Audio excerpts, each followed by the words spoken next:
So for today's video, tayo ay nagluluto Sinong may ng wife?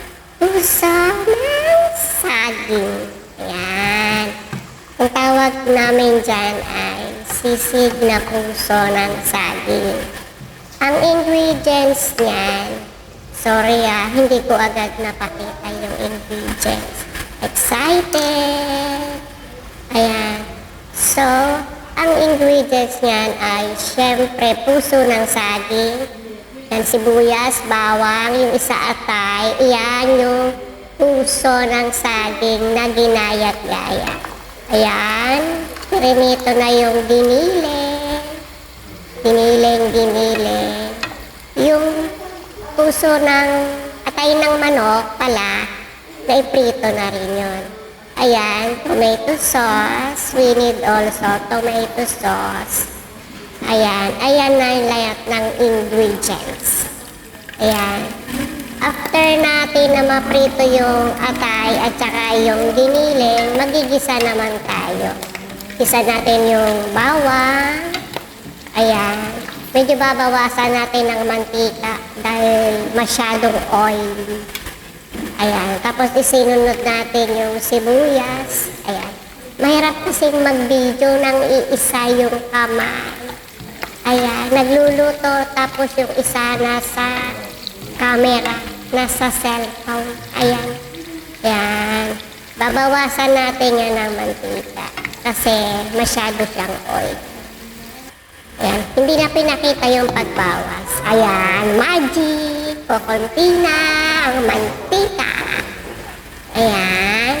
And then, ilalagay natin yung atay ng manok na prinito at ginayat. Ayan, mix. Then, followed by giniling. Ilalagay natin yung giniling. Ayan. Ilalagay na. Pasensya, mabagal. Kasi isa yung kamay na gamit. Ayan. Bigla lang kasing naisipang mag-video. Ayan. Mix. Mix lang lagi yan ng mix. Tapos, isusunod natin ilalagay yung puso ng saging para madali siyang gayatin. Nilaga muna bago gayatin ng cubes. Ayan. Kaya hindi nyo na makita yung puso ng saging na buo. Ayan po siya. Nilalagay na natin yung puso ng saging cut into cubes. Ayan. Ang tip, nilaga muna bago siya ginayat into cubes. Ayan. Ayan. Pasensya na. Kinamay na.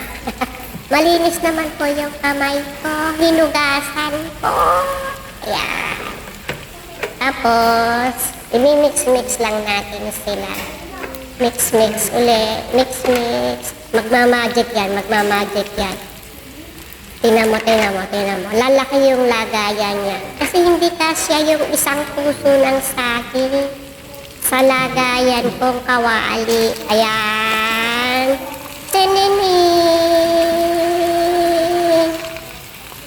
Magic! Wing! Ayan! Naging na siya, kasirola. Nilagyan ng tomato sauce. Ayan, isang tomato sauce worth na 250 grams yung tomato sauce na nilagay. Isang puso lang po ng saging yan. Diba? Masyadong madami. Ayan, paminta. Lalagyan ko siya ng paminta to taste. And then, chicken cubes. Pang-add ng lasa. Hindi na po kasi ako naglalagay ng anything na seasoning pagka meron ng cubes. Yan na yung pinaka-seasoning. Pero kung gusto nyo, lagyan nyo ng magic sarap or betchin. It's according to yung panlasa. Paano man naman magkakaano? Bahala na kayo. Basta ako, cubes lang po yung nilalagay. Yan. Papakuluin lang po natin sila. Then, add salt, pampalasa, according to your taste. Basta, mix lang po yan ng mix. Hanggang sa maluto. Yan. Pero luto na naman talaga sila lahat. Papakuluin lang natin. Para mag-blend yung lasa ng ng tomato sauce. Sinong may wife? Ayan siya. Ready na yan. Luto na yan. Pinapakulo lang ng gusto. O diba? Yummy, yummy.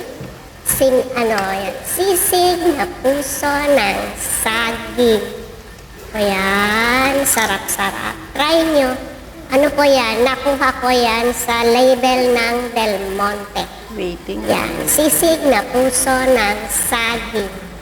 Ayan. Yummy. Bye-bye. That's all for now. Yan.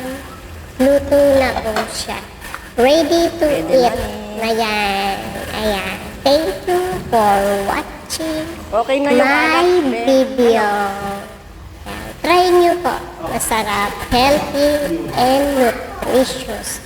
Kasi gulay siya. Magugustuhan ng inyong mga baby. Ayan.